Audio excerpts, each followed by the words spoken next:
Hey guys, welcome back to the BuzWeaver channel. And in our top stories today, what amazing news. Fellow commentators had been talking about tariffs, and of course we've seen the establishment and the Democrats talking about tariffs.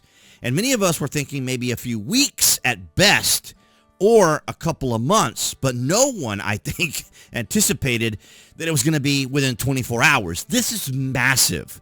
This was the big ask from Donald Trump that everyone mocked him on, especially the Democrats and the left and the people on The View. They mocked, they derided Donald Trump for initiating these tariffs and how it was going to collapse and doom and gloom on the American economy. And ladies and gentlemen, within 24 hours, Canada and Mexico recognized the error of their ways, and they tried to play the game, but you're not going to play 4D chess against Donald Trump. He already knows the game. The United States has a lot of power and a lot of influence, but ultimately sometimes it does come down to the money, does it not? President Trump granted Mexico and Canada a 30-day reprieve on U.S. tariffs after both nations agreed to intensify efforts to block illicit drugs and migrants. It was the big ask from Donald Trump, the art of the deal. Maybe some of these people read his book, maybe some didn't, but it is part of his strategy. It is part of what makes Donald Trump Donald Trump. And as many of his aides say, sometimes you got to let Donald Trump be Donald Trump. Excuse me one second. So we have President Donald Trump agreed Monday to grant Mexico and Canada a 30-day reprieve on the U.S. tariffs that were scheduled to take effect Tuesday, as of this recording, after both countries pledged to intensify their efforts to prevent illicit drugs and migrants from crossing into the United States. Now, as I understood it, there were individuals flying into Canada and coming into the United States. And as I heard, it was about 1,000 or so that were on a watch list. But I've not been able to confirm that information, so don't hold me to it. That was just something that I just thought was interesting coming out of Canada. The president's decisions, which followed separate telephone conversations with the Mexican and Canadian leaders, averted, at least for now, an economic shock that was expected to push both United States neighbors into recession while slowing growth and raising inflation in the United States. However, the United States would have been able to absorb it. It might have been a belt-tightening maneuver, but at least we would have known why it was happening versus the increase through Joe Biden's actions by affecting our energy. You affect energy, it affects everything because everything requires energy. Everything requires fuel. The farmers need energy to grow crops. They need to be able to process that with energy. They need to be able to deliver it with energy. Then it needs to be delivered to stores with energy. All these things play a role. And not to mention the fact that the Democrats allowed for the Donald Trump's tax exemptions to expire. Mexican President Claudia Sheinbaum was the first to secure a tariffs extension when she promised to rush 10,000 National Guard troops to the border to block the flow of fentanyl and other drugs into the United States. Canadian Prime Minister Justin Pretty Boy Trudeau needed 2 calls with Trump before securing a delay in return for implementing a border security package, including the appointment of fentanyl czar and several previously announced initiatives. Ladies and gentlemen, you know they had this in the works. They know they had this going in the background. They were going to play the game. And as we've said here on the BuzWeaver channel, the Democrats, the mayors, the city officials, the DAs, any of these people that want to play this game when it comes to immigration are going to lose. They play the game in front of the camera to appeal to their base, to save face with their base, but behind closed doors, as we saw here with Mexico and Canada, and also with Panama, and we're going to get into that too, they're going to change their tune. Believe me, they're going to change their tune. And it's amazing here. From Brick Suit, some of you may remember him when he was attending many of Trump's rallies. He says here, next time someone tells you that tariffs are not an effective negotiating tool, show them this. Both Canada and Mexico agreed to strengthen border controls within 24 hours of the tariffs being announced. And as I understood it from another post, we get 77% of goods from Mexico, 77% of goods from Canada, and 84% of goods from Mexico. I don't know what the percentage is from China, but each of them are pretty high. We're a huge, I mean, we import a lot of stuff from other countries, a lot of stuff, and hopefully we can change that with these tariffs as well, because I'm seeing that companies are coming back to America now. And here is some of the responses from Democrats. They didn't even have time for their knee-jerk reaction, their emotional string pulling, to be able to continue with, of course, what would have been their performative artwork of getting hyper excited by this. And this is what Chuck U. Schumer was saying. Let's just take Super Bowl Sunday, okay? Okay, Chuck. It's going to affect beer, okay? Most of it, Corona here, comes from Mexico. Everybody drinks Corona. Your guac. Everybody's eating guacamole. Guacamole Everybody's eating avocados, guacamole. Both from Mexico. Yeah.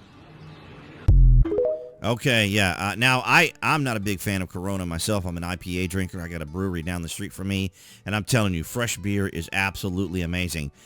But this didn't stop, of course, many of the Democrats from continuing their, belly aching and whining. Finish on Canada, by the way, because he did get new things on Canada, which I'm sure you know. And I'm just going to read you Justin Trudeau's own statement.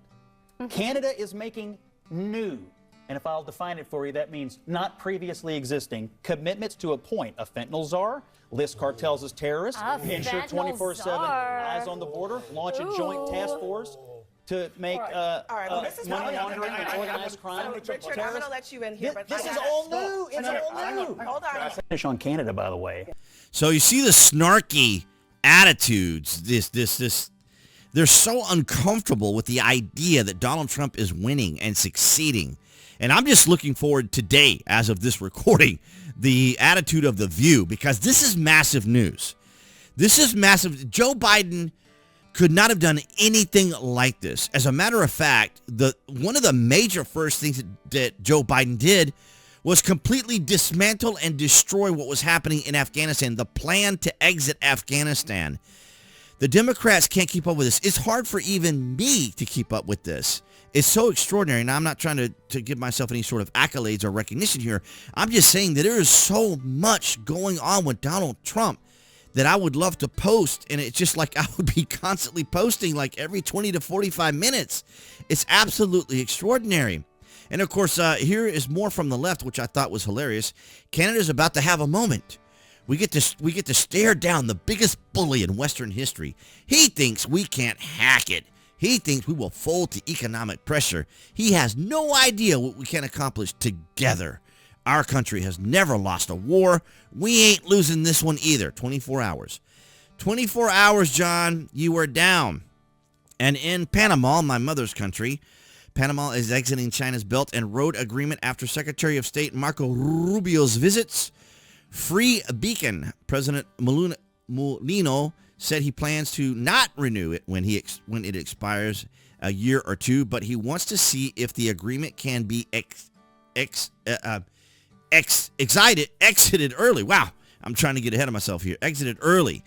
This agreement essentially increases China's economic influence in member countries. President Donald Trump has been pressuring Panama to curb Chinese influence around the canal, and Rubio was sent this weekend to convey this message. And here's what President Molino had to say. Una cosa importante, que es una decisión que adopté y se la comuniqué. El memorándum de entendimiento del año 2017 sobre la ruta de la seda de Belt and Road Initiative no será renovado por mi gobierno. Eso es así. Vamos a estudiar la posibilidad de si se puede terminar antes o no, pero creo que le toca en 1 o 2 años la renovación, porque es cada 3. Así que esa iniciativa que se firmó, cuando se firmó, en el tiempo que se firmó, no será renovada por mi gobierno. Creo que esta visita abre un camino para construir una nueva etapa de relaciones. Así lo veo yo, así lo sentí de parte del secretario. Not necessarily how he felt in the beginning there. Oh, I'm sorry about that. Not necessarily how he felt in the beginning. Now, my mother, as I've mentioned here, is Panamanian. She is a resident here in the United States. She is not a citizen. And the other thing, too, that makes this possible is that the Panamanians use our currency. They do use their own coinage, but they use our currency bills. So they use our monetary system. So that also has an impact on them. So when things happen in the United States, when our economy goes bad, things happen here. It also impacts Panama and other countries that use our American currency. But ladies and gentlemen, what an impactful, what an extraordinary move by Donald Trump, who was mocked and ridiculed, just like he was mocked and ridiculed by the EU when he told them, you guys are really getting yourselves into a lot of problems here trying to get all this oil and gas from Russia. And boy, did they learn their lesson the hard way. And here we have it. Within 24 hours, Trudeau and Sheinbaum came to the table. This is something the Democrats are going to be trying their best, falling over themselves today in media to try to backtrack on this or find something they can exploit. But as you saw there with our good buddy Scott Jennings there at CNN, man, they, oh boy, I am very curious to see what the clips are going to be from The View today. But nonetheless, ladies and gentlemen, this is what I had for you. This is absolutely amazing. There is so much more to cover, too. There is so much going on right now. Hopefully, we can get to some of that content. But ladies and gentlemen, I want to thank you across Rumble, BitChute, and Odyssey for your guys' continued support. Thank you so much. Below this video, you can find the various social media links that I belong to. You guys can follow me there as I post regularly. And with as much as Donald Trump is putting out there, I'll probably be posting a bit on there. And, of course, on YouTube, for all of you guys here watching on YouTube, your guys' support has been amazing. Let's make 2025 amazing by hitting that like, sharing, and commenting. And, of course, participating in the shorts that I post as well. If you guys haven't checked those out, they are mostly gaming related. I'm going to doing some experimentation there as I'm beta testing a game.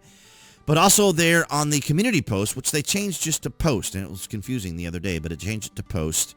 So your guys' engagement and activity there, of course, shows the algorithm that you appreciate this work. And, of course, your likes, your shares, and your comments help. And, of course, I have down below there my affiliate marketing links for Amazon and for Trust Zone. It does help out the channel well. But, of course, your participation is absolutely important and critical, and I thank you so much for it. Appearing there on the screen, that would be the channel icon for everyone watching on YouTube. You guys can click on that to subscribe, as well as a select notification. That way you know there's content here on the channel. And I'll see all you guys in the next video.